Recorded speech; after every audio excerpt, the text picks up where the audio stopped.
Thank you for listening to Depictions Media Radio.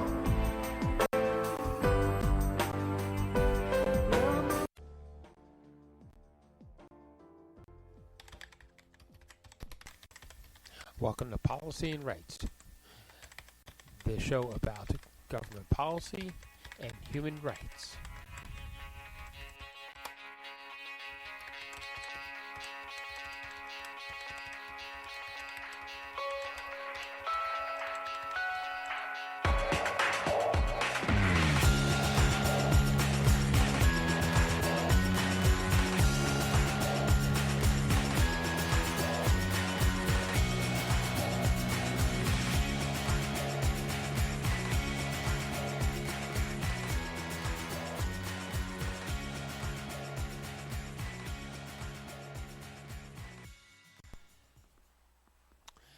Welcome back to Policy and Rights here on Depictions Media Radio. I'm your host, Michael Clogs. In this next episode, we have a recording of Justin Trudeau as he is in the South Vancouver district in British Columbia. And they're going to be talking about housing. And as the whole thing was introduced, the PM Trudeau announced his upcoming budget measures for renters.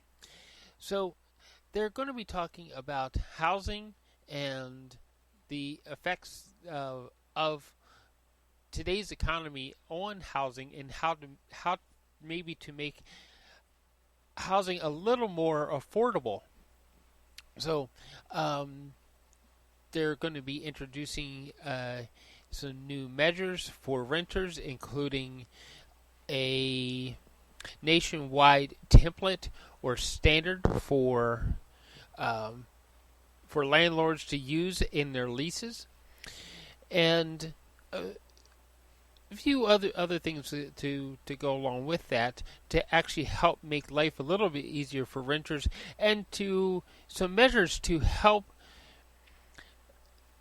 renters to be able to find a mortgage when they decide to actually buy. So there's a lot going on as far as the economy is concerned, and you are going to hear also from Chrystia Freeland as she talks about how things could possibly work with some new programs and new standards that they want to put in place for renters, and how it could also help younger generations achieve that dream idea of the middle class with a house, a family, and a means of transportation for them to get backwards and forth to work after working so hard to get a good education and find that job that is going to lead to a lasting career. So why don't we listen to what Justin Trudeau, Chrystia Freeland, and Harjit Sajjan have to say as they appeared in Vancouver South.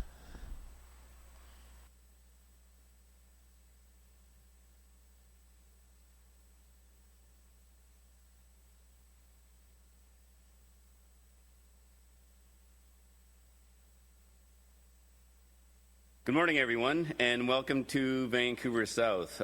Before I begin, I want to acknowledge that we are on the unceded territory of the Coast Salish peoples, the Musqueam, Squamish, and Tsleil-Waututh First Nations. I also want to acknowledge my colleagues who are here today, Minister Qualtrough, Members of Parliament Talib Noor Mohammed, Wilson Mao, Suk Dhaliwal, Randeep Sarai, Joyce Murray, but also I'd like to acknowledge the Parks Board Commissioner, Jazz Verdi.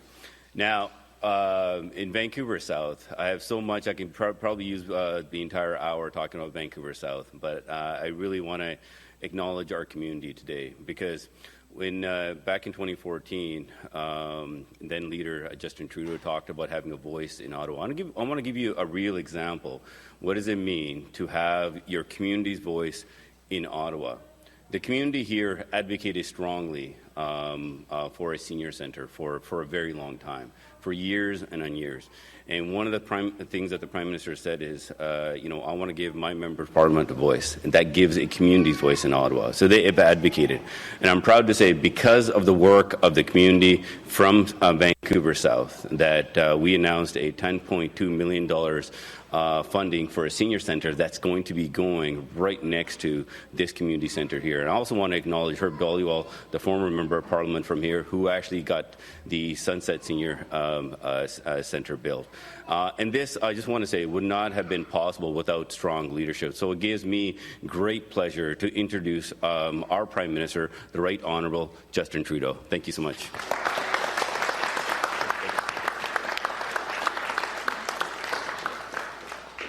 Good morning, everyone. Great to be back in Vancouver. This place is a second home to me. I've been back a lot lately, and I'm going to keep coming back because there's lots going on here. Great to be here with our outstanding team, including Parm Baines, who came over from Richmond, and all our other MPs and Minister. Great to be here with Harj, who, yes, has been an extraordinary advocate for this community, getting things built, delivering, being a strong voice for them in Ottawa, but also stepping up as a minister on my team, now in charge of emergency preparedness, and kept very busy by everything going on across the country and around the world. But it's great to have you there. Je suis aussi très content d'être ici avec Chrystia Freeland, notre vice-première ministre et ministre des Finances. C'est très bien que tu sois ici dans l'Ouest avec moi pour commencer à annoncer des choses qu'on amène dans le budget qui s'en vient dans quelques semaines. Today, we're here to tell you about our first announcement of what will be in our budget 2024. But before I get into the details, I want to step back and talk to you about what this upcoming budget is going to be all about. In one word, fairness. Why? Because for Canada to succeed, we need everyone to succeed. When you look out at the economy these days, it just doesn't feel very fair. With inflation, with high housing costs, with so much uncertainty here and across the world, it feels like there are some people doing really, really well, but a lot of people feel stuck, or worse, like they're falling behind. And when you look at who's feeling it the most, it's hard not to think about the young people trying to get their lives started in these complex times. Les jeunes ont peut-être les moyens de se payer les frais de scolarité pour aller à l'université, mais les loyers élevés rendent leur option limitée. Après leurs études, ils font face à des pressions que leurs parents n'avaient pas. Maybe young people want to start a family, but they don't know how they can afford something bigger than a one-bedroom apartment. And with the costs of groceries, monthly bills, and all the other realities of life going up, well, that can make it hard to save for the future, hard to get ahead. Les Canadiens font face à de nombreux défis, et nous, on a des solutions à ces défis. Now, the foundation of a good life is stability. That starts with a place to call home. We know that one of the biggest issues people are facing is being able to afford a place to live, whether you're making mortgage payments or rent. This morning, I want to talk about renters. In today's Canada, more people are renting than ever before, and that number is growing at double the rate of those able to buy a new home compared to a decade ago. Nearly 2/3 of young Canadians rent their homes, and they spend a greater share of their income on housing than other generations. And in cities like Vancouver, where we are today, this is even more true. This is the most expensive city to rent in the country. Renters matter. And young Canadians put a lot of their hard-earned money towards rent. We think that should count for a lot more. So today we're announcing new protections for renters and new pathways to home ownership. As part of our upcoming budget, we're going to create a Canadian Renters' Bill of Rights. It would create a nationwide standard for lease agreements, give renters a clear history of apartment pricing so they can bargain fairly, and make sure they have more agency. We're also going to launch a new legal aid fund that will protect tenants against unfairly rising rents, rent evictions, and bad landlords. And finally, we're going to help you make your rent count towards you becoming a homeowner. We'll do that by making sure that the fact that you pay your rent every month, which, remember, is a pretty significant amount of money, that payment and that demonstrated reliability that you've shown over months and years is taken into account when you apply for a mortgage. We're going to amend the Canadian Mortgage Charter and call on landlords, banks, credit bureaus and others to make sure that your rental history is taken into account in your credit score. This will make it easier to qualify for a mortgage or even qualify you at a lower rate. And just think about all the other things that will come from having a better credit score. A loan to help you start a small business, for example. On va rendre l'économie plus équitable pour les locataires avec la nouvelle Charte canadienne des droits des locataires. On va aussi mettre en place un nouveau fonds de recours juridique pour les locataires. Ces deux mesures vont aider à garder les loyers équitables, à prévenir les rénovictions et à donner plus de pouvoir aux locataires dans le marché. En plus, on adopte une mesure pour que le loyer payé sur des mois et des années soit pris en compte dans la cote de crédit des locataires pour qu'ils puissent obtenir un prêt hypothécaire et peut-être même un meilleur taux d'intérêt. Ces solutions vont contribuer à protéger les locataires, dont beaucoup sont des jeunes, et à les aider à devenir propriétaires. In a world where you pay more than ever for rent, what could be a better demonstration that you're a good investment? And what is a better investment than in you, young Canadians? You make up the largest share of our working-age population.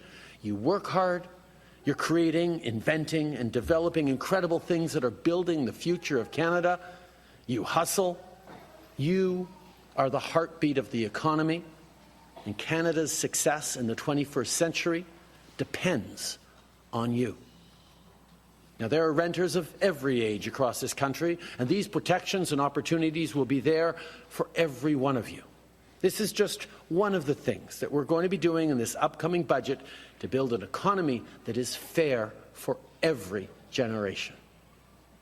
Thank you. It's now my great pleasure to introduce to you the Deputy Prime Minister and Minister of Finance, Chrystia Freeland.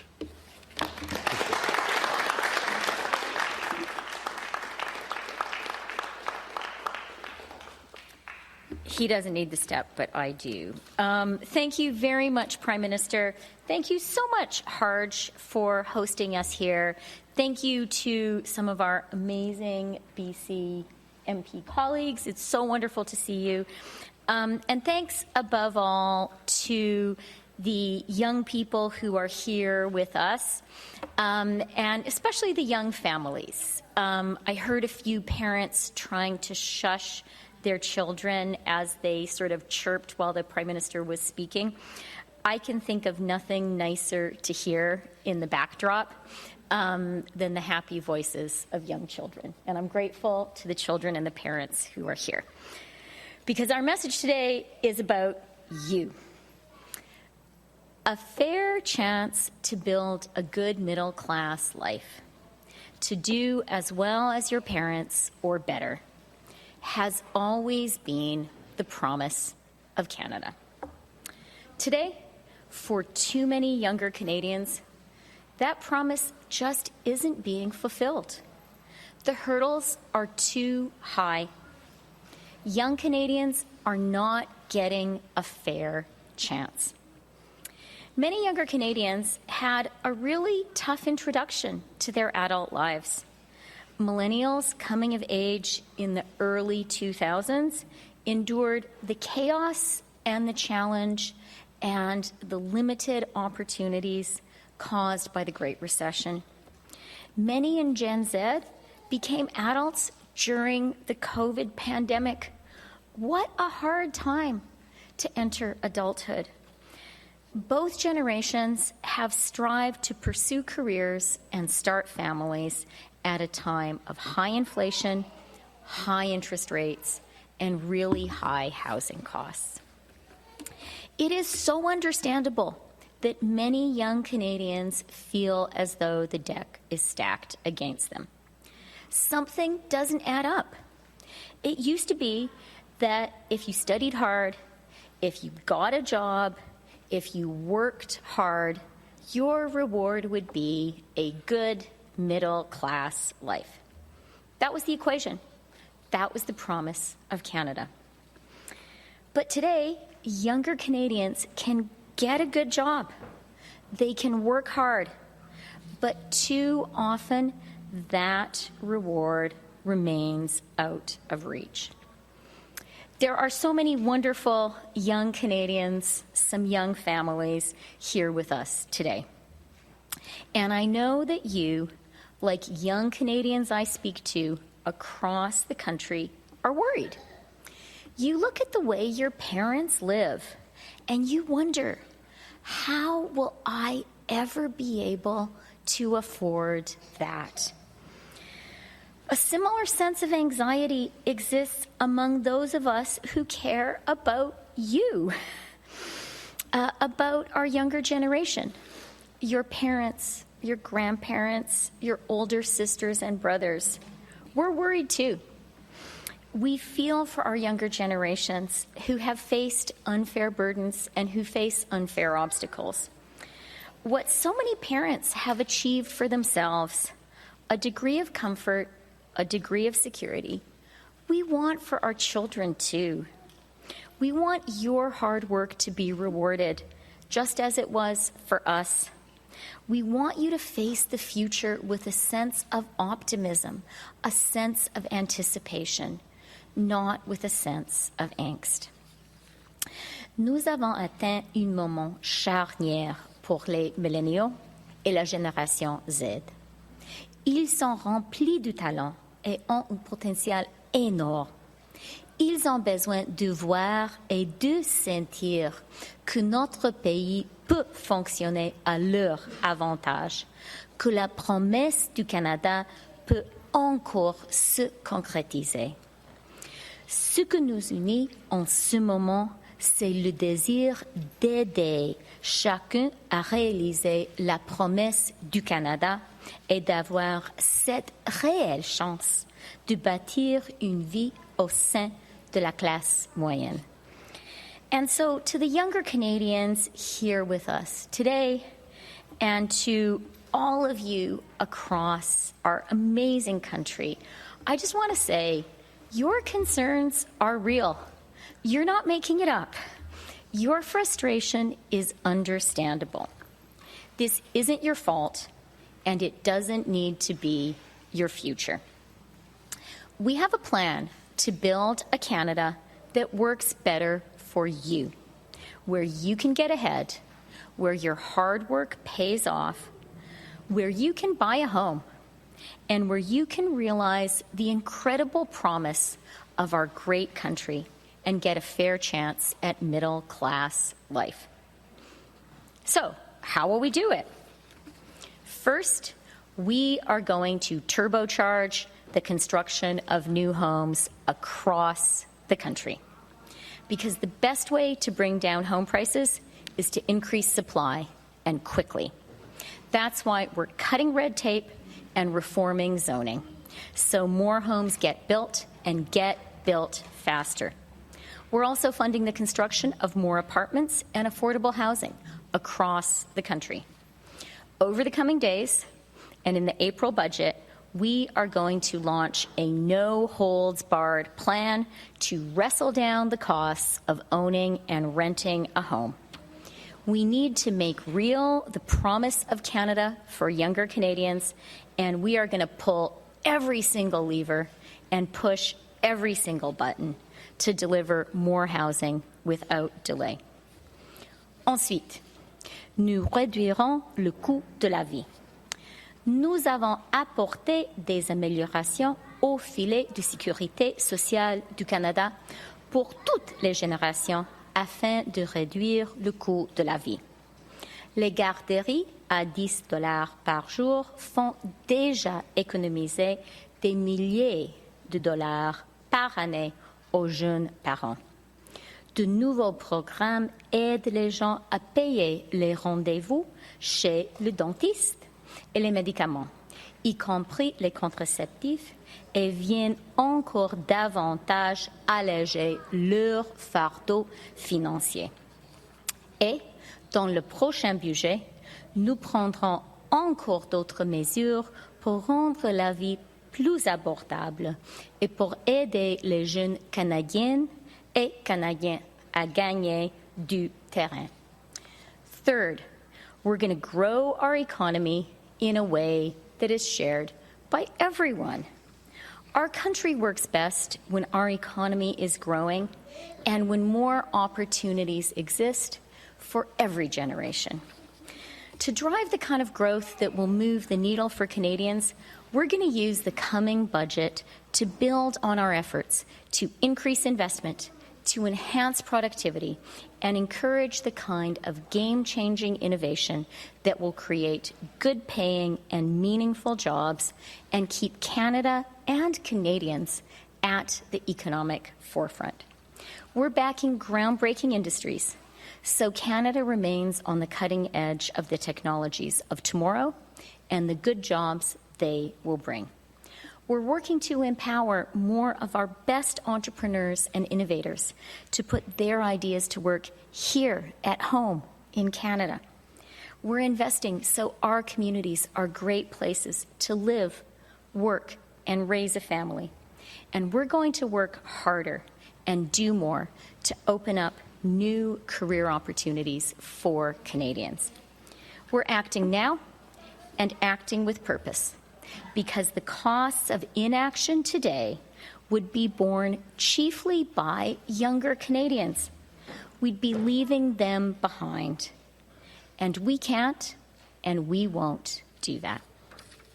Instead, we're going to help young Canadians realize the promise of Canada with a responsible economic plan that reduces our debt to GDP ratio and grows the economy, so we can ensure today's strong social safety net is affordable and is strong for future generations.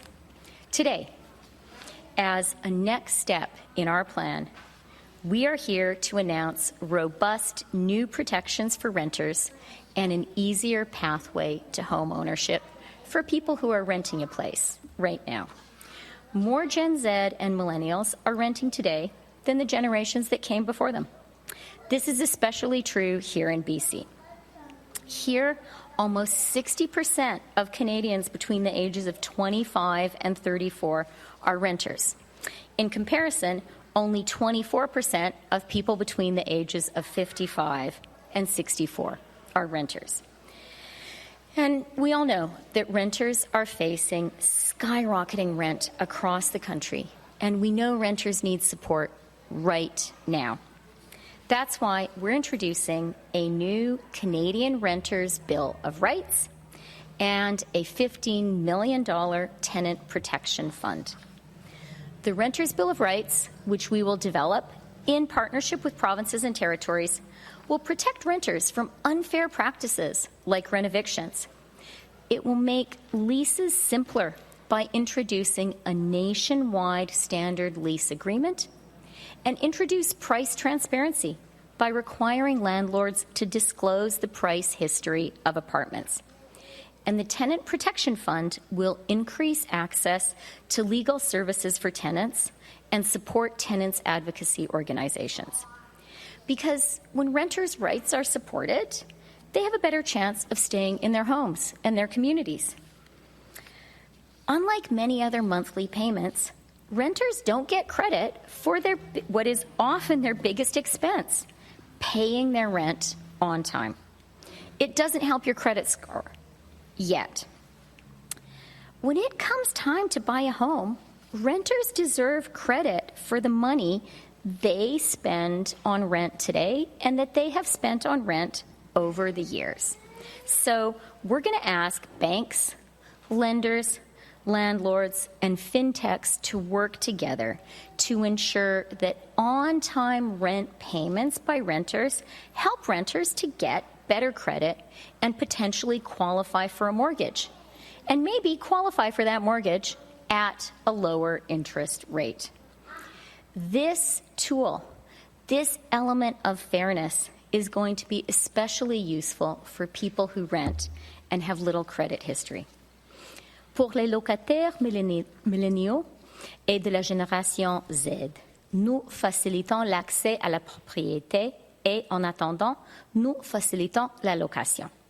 Grâce au compte d'épargne libre d'impôt pour l'achat d'une première propriété, nous aidons les locataires à épargner pour leur première mise de fonds et à se qualifier pour une prêt hypothécaire et à ouvrir la porte de leur première maison. And since we're here in Vancouver today, I just want to take a moment to give a shout out to Premier Eby and the BC government. The Premier and his team are doing ambitious and exciting things on housing. We love working with him and his team, including my friend, the Finance Minister, Katrina Conroy. And we look forward to continuing our work together to build more homes faster and to make housing more affordable for people across this amazing province. Our government was first elected on a vow to strengthen and expand the middle class. And we delivered on that pledge by reducing poverty, especially for children and seniors, and creating millions of good jobs for Canadians from coast to coast to coast. Our work isn't over. Our renewed focus today is unlocking the door to the middle class for millions of younger Canadians. We will build more housing and help make life cost less. We will drive our economy towards growth that lifts everyone up. In all we do, we dedicate ourselves to keeping the promise of Canada within reach for our younger generations, for young Canadians, because that is what you have earned. That is what you deserve. And I have to say, it's what your parents, it's what your grandparents, it's what your older sisters and brothers want for you. You are Canada's present, you are Canada's future, and we are absolutely committed to unlocking the promise of Canada for you. Thank you very much.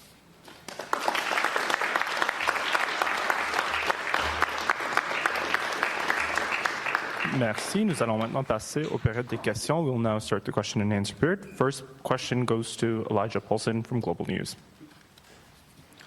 Hi, like you said, Elijah Paulson from Global News.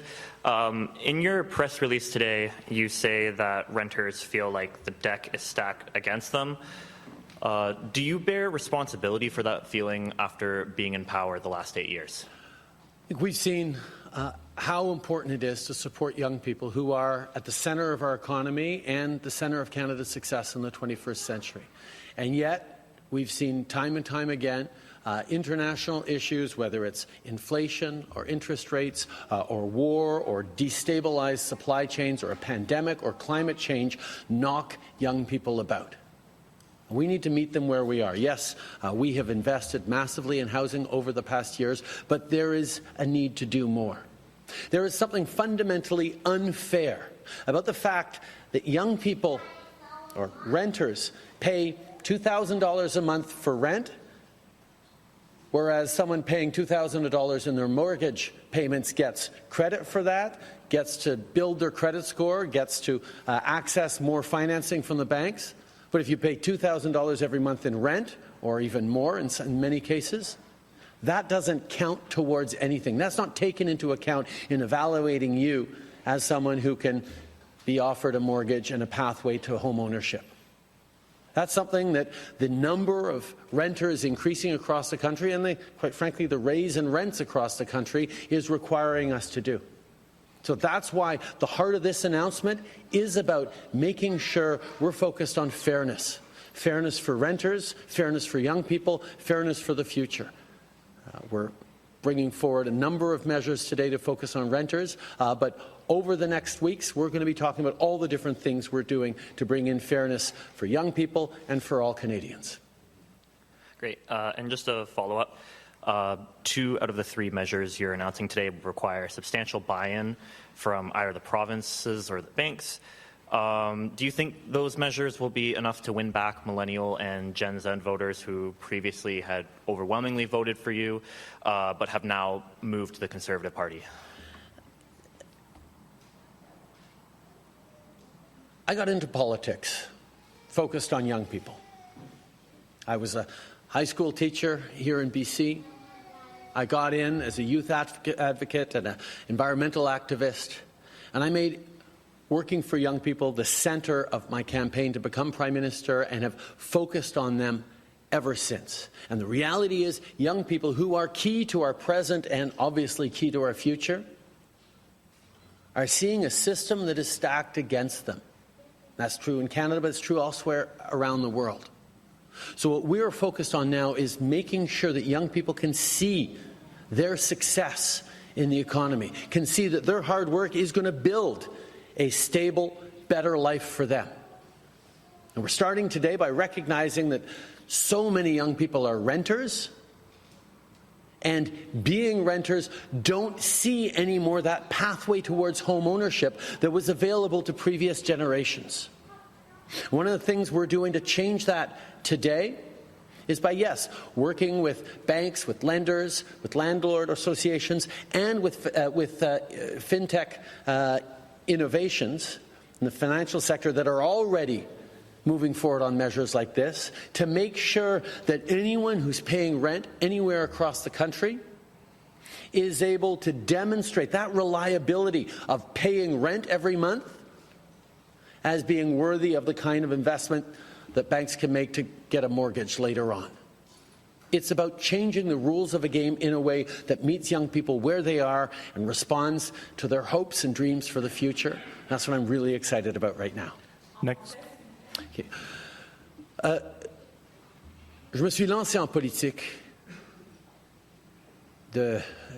en tant qu'enseignant avec une priorisation sur les jeunes.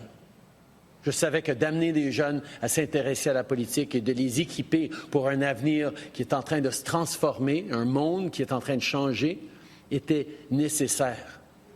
On a fait énormément pour les jeunes au cours des dernières années, mais j'ai parlé à trop de jeunes ces jours-ci pour qui l'avenir n'est pas aussi prometteur que ça a été pour les générations antérieures. Et aujourd'hui, on fait une annonce pour les locataires où il y a énormément de jeunes qui payent des loyers, mais qui ne voient pas une piste vers l'achat d'une première propriété. Et un des gros défis, c'est que si quelqu'un paye une hypothèque à 2 000 $ par mois, ben ils ont un certain crédit pour ça dans leur record, dans leur dossier, qui va ensuite permettre aux banques de leur donner plus d'argent dans l'avenir. Mais quelqu'un qui paye 2 000 $ en loyer à chaque mois n'a aucune reconnaissance de cette fiabilité du travail qu'ils font pour pouvoir payer ce loyer. Alors, on est en train de changer la donne. On va travailler avec les banques, avec les institutions financières, avec les propriétaires, pour s'assurer que quand quelqu'un paye un loyer de façon régulière, surtout que les loyers sont de plus en plus chers, ils vont être reconnus dans leur fiabilité comme étant un investissement sûr et ils vont pouvoir accéder à des hypothèques éventuellement et peut-être même à des meilleurs taux d'intérêt pour acheter une maison. Next question. Merci. Thank you. Hi there, Thomas Hill from Bloomberg News. Asking rents in Canada increased 10.5% on the previous year in February.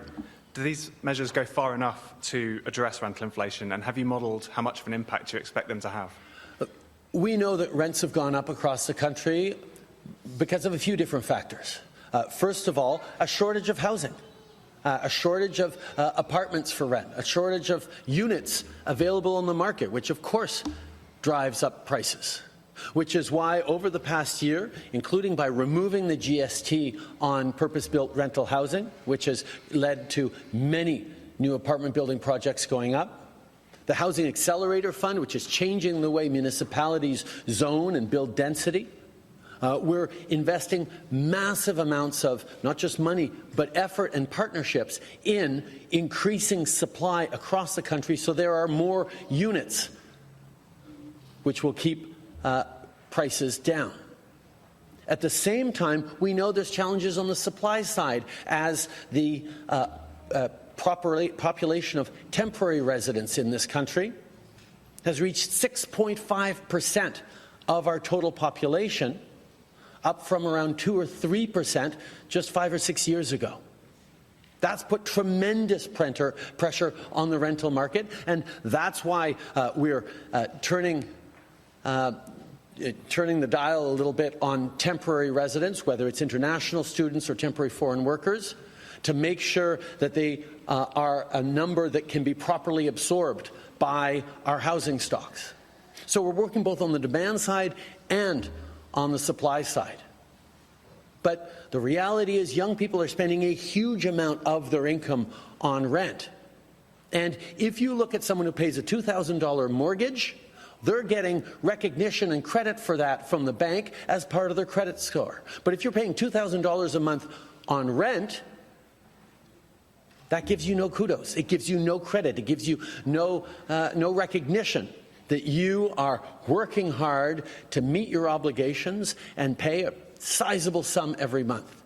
That's why this change of making sure that the money you pay in rent every month is recognized as part of your reliability, as part of your credit score, will help you eventually unlock home ownership, access a mortgage, access borrowing, and be able to build that future that we know you deserve.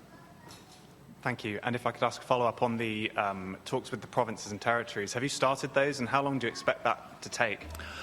I have to say, being here in BC, I cannot help but emphasize that the positive conversations we've had with a number of governments, BC being forefront among them, on solving the rental and the housing crisis that people are facing right across the country. The BC Builds program, which was $2 billion put forward by BC that we matched with $2 billion from the federal government, is unlocking affordable housing across the province in an extraordinarily impactful way. We move forward with a Housing Accelerator Fund investment in Vancouver and in a number of municipalities across the Lower Mainland that is changing the way we build housing in this part of the country, and indeed right across the country. And we're going to continue to work with provinces right across the country who recognize the challenges of and the need to step up in partnership on solving this housing crisis. I don't think there's a single provincial government across the country that is saying, oh no, we need to do less on housing. No, we all need to do more. And we're going to continue to push and hold people to account. I know there's a current disagreement with the province of Ontario that we feel is not reaching the level of the commitments they'd made a number of years ago for money to flow. And we're going to work those through because we know that investing in communities, getting more density, building more homes is the way to build a better future for young people and therefore for all Canadians. Next question. Hi there, Ethan Sawyer, CBC News. My question is about the carbon tax. Are you open to sitting down with the premiers to discuss their concerns about the carbon tax increase? Over the past number of years, I have sat down with every premier in the country to talk about everything that we are doing together to fight climate change and everything we need to continue to do, not just to fight climate change, but to put more money in the pockets of Canadians. Conservative premiers across this country are misleading Canadians, are not telling the truth. 8 out of 10 families across the country in federal backstop jurisdictions make more money with the Canada carbon rebate than it costs with the price on pollution. So not only are we fighting climate change and reducing emissions, but we're putting more money back in the pockets of families, particularly in low and middle income families across the country. It's basic math that the Parliamentary Budget Officer has confirmed time and time again. But for ideological reasons or reasons of pure partisanship, Conservative politicians across this country are not telling the truth to Canadians. And that's why I called them out. And I'm going to continue to call them out and remind them that if they really don't like our approach to pricing pollution, they can develop their own approach. Here in BC, that's what a BC more conservative government did years ago in creating Canada's first price on pollution. Quebec did the same. Now, we expect everyone to hit the same level of ambition in the fight against climate change because that's fair and that's important if we're going to actually make a difference in the extreme weather events that we're seeing across the country and around the world that are coming. So yes, people need to fight climate change, but any province that wants to put forward a similarly robust way to fight climate change, but do it in a way that works for them, is more than welcome to, and has been from the very beginning of our price on pollution. But Conservative premiers in general would rather complain and attack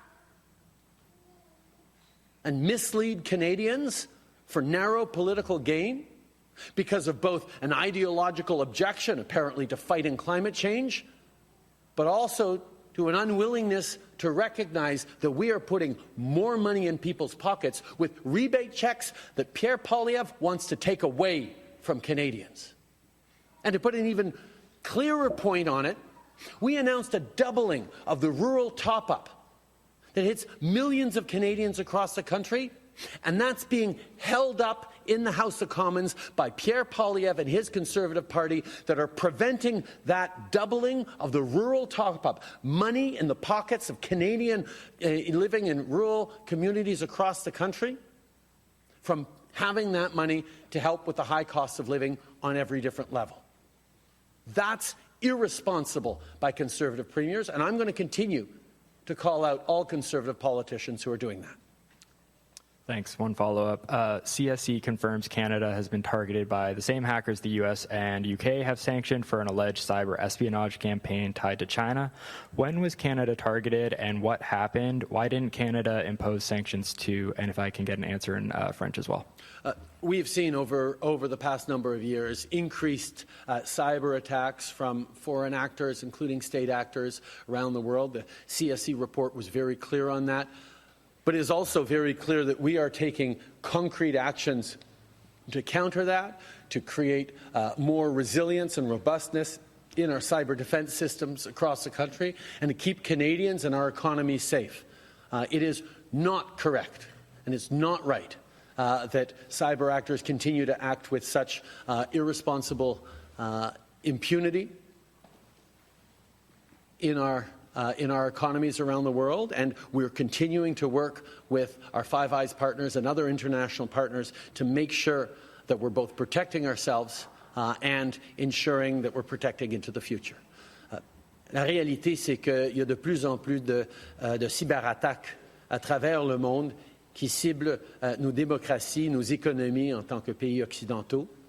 Et nous allons continuer de travailler avec nos partenaires pour s'assurer qu'on protège l'économie canadienne et la démocratie canadienne, tout en s'assurant que ça ne continue plus dans l'avenir. Prochaine question. Bonjour, Willinette Paul avec Radio-Canada. Alors, je vais vous demander de répondre, s'il vous plaît, en français et en anglais. Pourquoi vous proposez des solutions qui sont de compétences provinciales et, à votre avis, à quel point cela pourrait ralentir la mise en place des mesures annoncées aujourd'hui? La réalité, c'est que les gens font face à une crise de logement à travers le pays. Et pour s'assurer qu'on est en train de faire tout ce qui est nécessaire pour répondre aux besoins des jeunes locataires et des locataires en général, on a pris des mesures pour que, par exemple, le loyer que les gens payent à chaque mois compte dans leur code de crédit. Comme vous savez très bien, les banques, les institutions financières sont d'une compétence fédérale et donc on travaillera avec les banques et avec les provinces dans le besoin pour s'assurer que ces changements sont faits dans la façon qu'on s'assure que le loyer compte et est reconnu quand quand vient la capacité de bâtir un avenir économique plus prospère pour les jeunes. The reality is we recognize that housing is a challenge right across the country. And banking is a federal area of responsibility, so making sure that we're working with banks to recognize that the monthly rent that so many people pay is something that they actually get recognition for and credit for, so that when they go to apply for a mortgage or to buy a home, people will be able to see that they were reliable, that they were there stepping up with an increasingly large portion of their monthly income to pay a rent. These are things that solve a problem of a system that wasn't meeting the needs of young people. We're excited to be leading on this right across the country. Merci. La prochaine question. Vous avez parlé aujourd'hui de la Colombie-Britannique.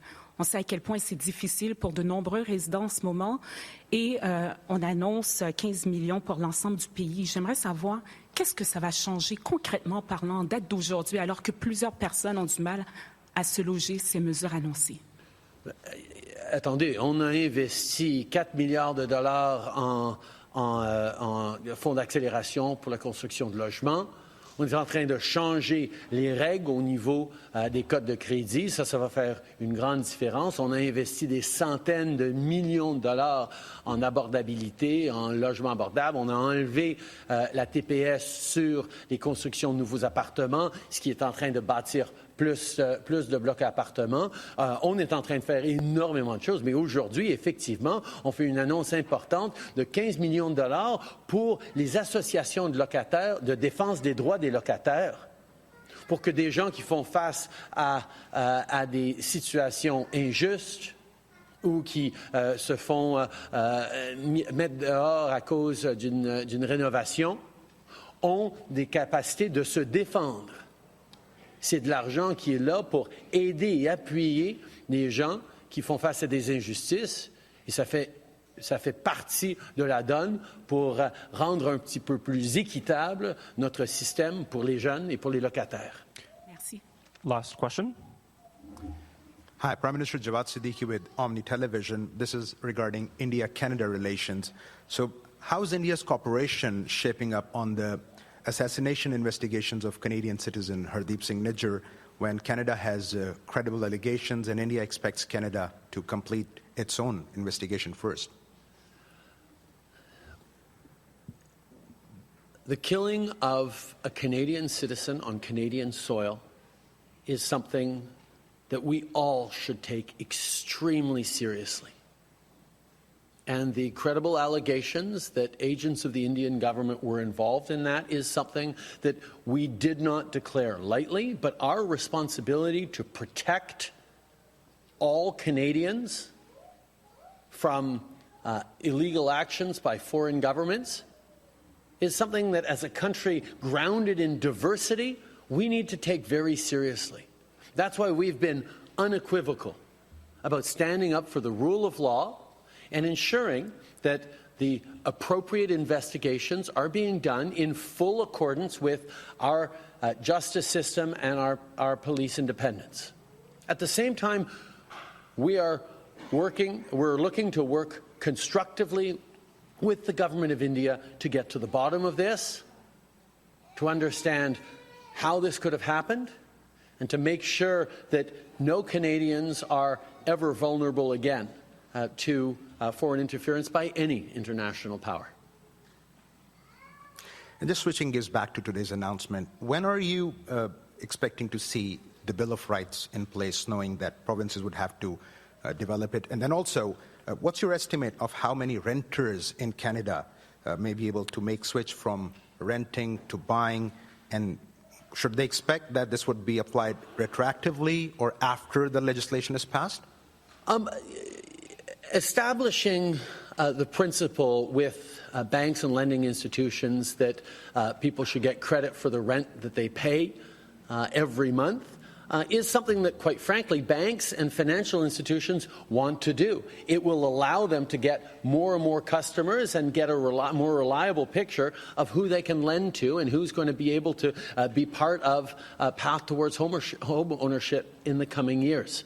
There are technical challenges to that. If you can imagine someone paying rent to an uncle or paying rent to an elderly landlady who lives upstairs, maybe the records keeping and the documentation isn't quite there in a way that would make this easy. So there is going to be an implementation period. But to recognize that 2/3 of young people are now renters across the country, and to not give them credit, particularly given that rent is an increasingly onerous burden and an increasingly large part of their monthly salary, would be not recognizing the hard work that young people are doing and not giving them a chance to get ahead. And that's why we're making this happen. Yes, there will be discussions. I know there are a number of financial institutions and landlords who are already doing this in various places in various cases, but we want to create a systematic approach that will cover the entire country, that will allow people to get credit for the monthly rent payments so that they can build their credit score and have an easier path towards eventually getting a mortgage, owning a home, and continuing to build a more prosperous life.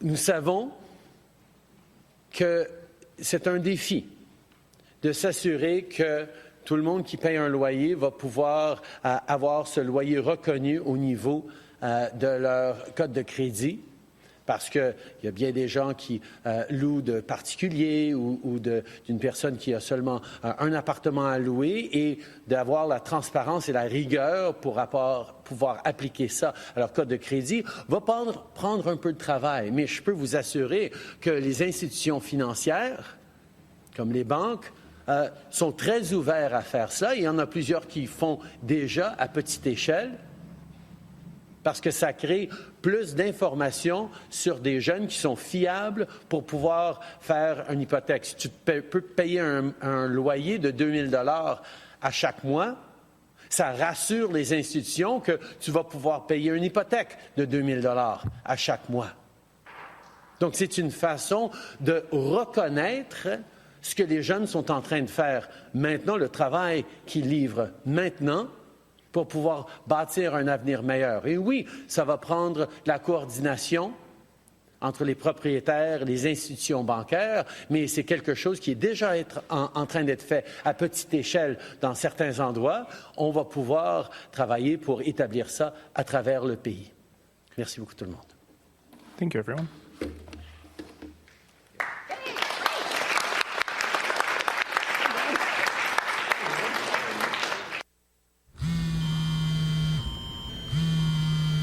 Soon, the first sign of an earthquake may not be the shaking of the earth. It could be an alert on your phone.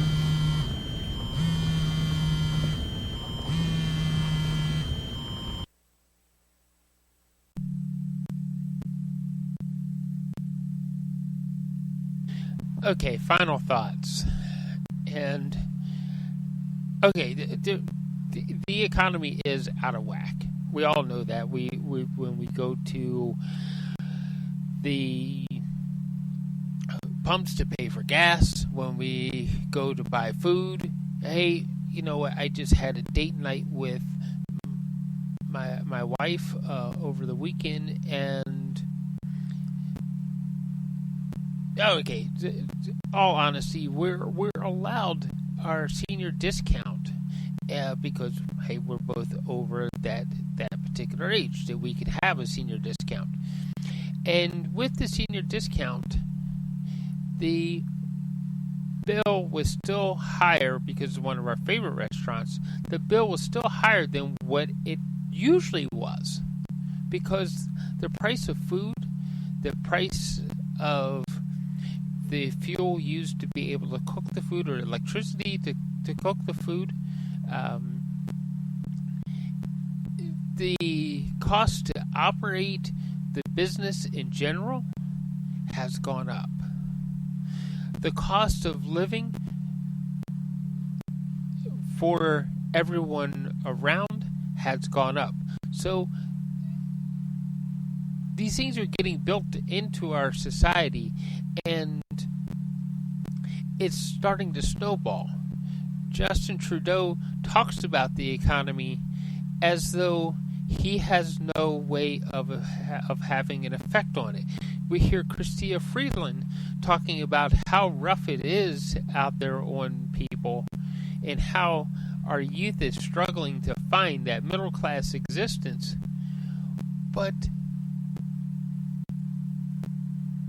don't they have means with policy to have an effect on what our economy looks like? It's not like they're bystanders in the policy writing. They are part of the policy writing, part of what we're seeing. It was Justin Trudeau's carbon tax that is causing us to have to pay such high fuel prices when we need to commute to work. It is Justin Trudeau's carbon tax that is causing the deliveries of goods to be more expensive.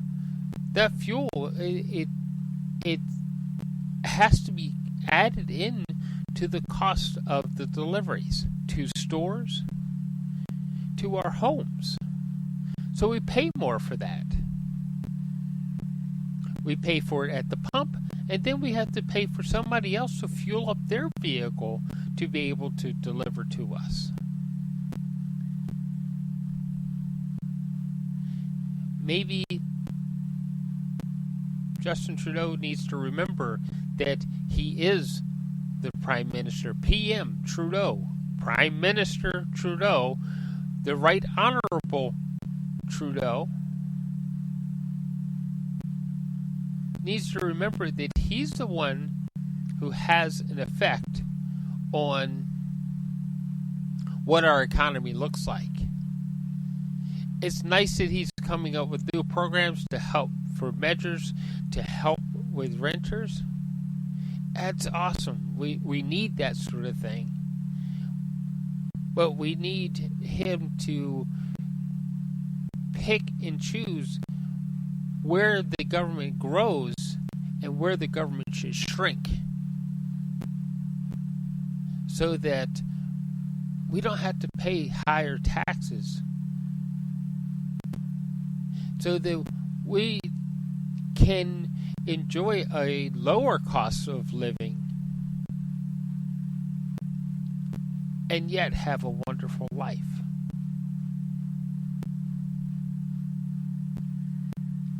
Thank you for listening. You've been listening to Policy and Rates here on Depictions Media Radio. I'm your host, Michael Clogs.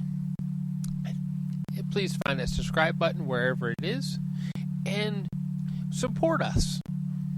There's a support link out there. Click on it.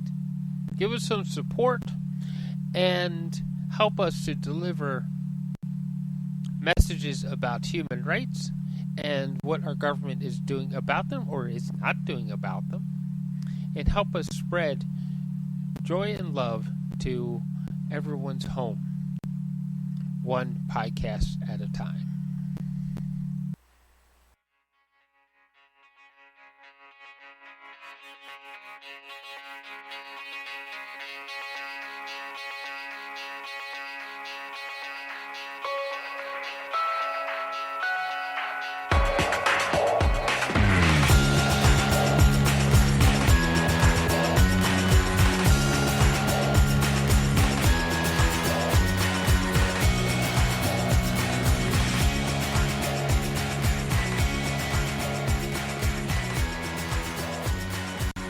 This show has been produced by Depictions Media.